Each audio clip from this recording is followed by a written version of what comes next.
خواجہ اجمیری سنجیری رحمۃ اللہ علیہ روزانہ عصر کے بعد مصلی بچھائے روتے ہوئے بیٹھتے.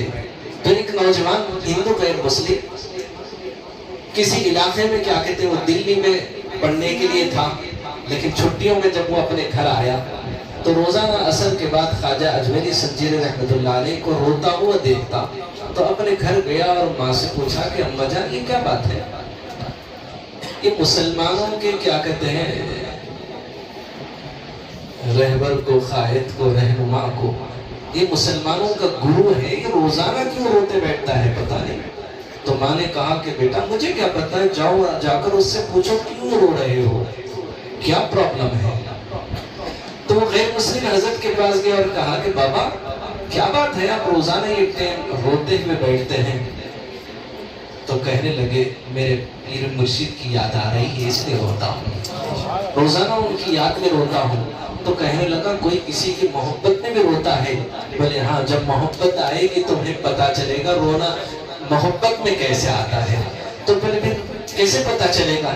تو بولے پہلے تم کلمہ پڑھ لو، اس کے بعد مرید ہو جاؤ، اس کے بعد تمہیں پتا چلے گا محبت میں کیسا رویا جاتا ہے.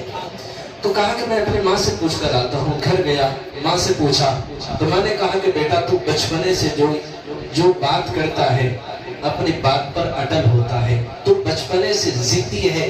جب تو محبت میں رونا کسے کہتا ہے؟ اب اس منزل تک پہنچنے کے لیے تجھے مسلمان بننا ہے، مرید ہونا ہے. تو بولے بیٹا مرضی تیری، کیونکہ میں نے بچپنے سے دیکھا ہے تو ضدی ہے، جو چیز کے پیچھے ٹھان لیتا ہے بس اس کے پیچھے پڑ جاتا ہے. تو ماں سے اجازت لیا، حضرت کے پاس آیا، کلمہ پڑھا اور اس کے بعد مرید ہو گیا. روزانہ حضرت کی صحبت میں رہتا رہا. ایک دن حضرت نے کہا 3 دن اب میرے پاس نہیں آ. تو بولے ٹھیک. اب اپنے گھر چلے گیا. صبح سے شام تک تو بس گزر گئی، لیکن رات اب گزر نہیں رہی ہے. کبھی کروٹیں بدلتا ہے، کبھی بسترے سے اٹھتا ہے، کبھی کمرے میں ٹہلتا ہے. بے چینی بے قراری حد سے بڑھ گئی تو باہر آ کر صحن میں ٹہلتا ہے، اور شدت ہو گئی تو پھر چھت پر آتا ہے، ٹہلتا ہے.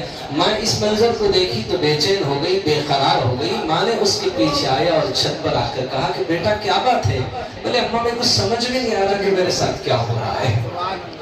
بولے بیٹا کوئی تکلیف ہو رہی، کوئی درد ہو رہا ہے، کوئی بخار ہے؟ تو کہنے لگا کہ نہیں کوئی تکلیف نہیں، لیکن میرے کو سمجھ میں نہیں آ رہا کہ میرے ساتھ کیا ہو رہا ہے. دن تو بڑی مشکلوں سے کٹ گیا، لیکن پتہ نہیں یہ رات بھی گزرے گی یا موت کے آغوش میں چلے جاؤں گا. بولے بیٹے کیا تم غور کرو آخر کیا ہو رہا ہے؟ بولے حضرت سے ملاقات نہیں ہوئی، شاید ان کی محبت میں مجھے کیا کہتے ہیں یہ پریشانی ہو رہی. تو بولے ٹھیک ہے بیٹا رات میں سو جا. بولے کل صبح جانا. بولے نہیں حضرت نے 3 دن تک نہیں آنے کے لیے کہا ہے، اب کیسے جاؤں گا بغیر اجازت کے؟ بولے بیٹا ٹھیک ہے صبح میں حضرت کے پاس جاؤں گی اور اجازت لے کر آؤں گی، پھر تم ضرور جانا. یہ صبح جیسی ہوئی حضرت کے پاس پہنچی اور کہی کہ حضرت تم نے محبت کی آگ لگا دی میرے بیٹے پر، اب وہ آپ کے بغیر پوری رات سو نہیں سکا، حضرت اسے آنے کی اجازت دیجیے.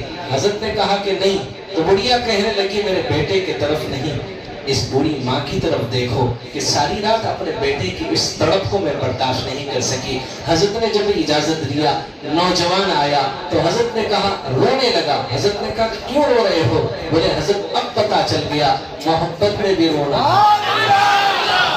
تب یہ محبت نہیں، وہ عشق کی منزل تک پہنچا ہوا تھا. اس لیے محبت تو اور لوگ بھی کرتے ہیں، یعنی آنسو عشق میں نکلا کرتے ہیں. اللہ